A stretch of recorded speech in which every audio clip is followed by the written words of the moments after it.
we need to always refer back to the Holy Quran, because that is how you put the Islamist in a corner. So let's see what it says. Chapter 5, verse 20 onwards, and I say this, and this is very important, verses 20 onwards is a clear declaration, a crystal clear declaration by God Almighty that the Holy Land, known as Israel and Jerusalem and Sinai, and it is much greater than the borders of Israel today. All of that was granted to the Jewish people.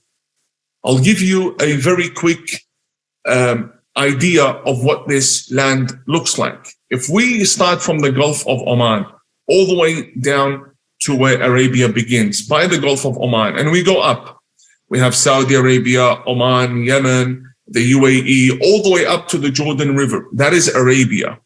That is the land of the Arabs. That is where the Arabian tribes originate from. Across the Jordanian River is the land of the Jewish people, and that is Judea.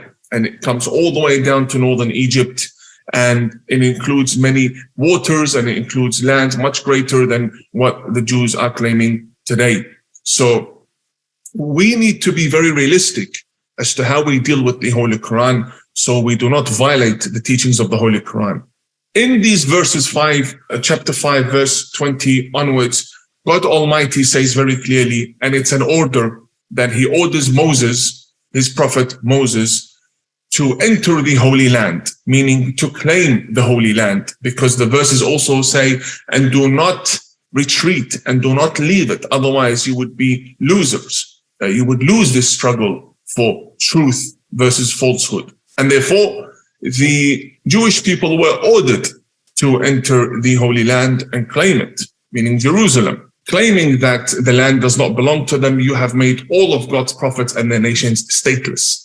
Therefore, the Islamist argument is extremely weak, whether you look at it from the verses of the Holy Quran, or you look at it from basic understanding of how the world operated at the time. It is our vision to see a peace between Muslims and Jews that is founded upon the truth, not founded upon politics. And the truth begins with the name. Stop calling them Palestinians, because that's the root of the problem. Once we stop repeating and perpetuating the lie, only then can peace be built on truth.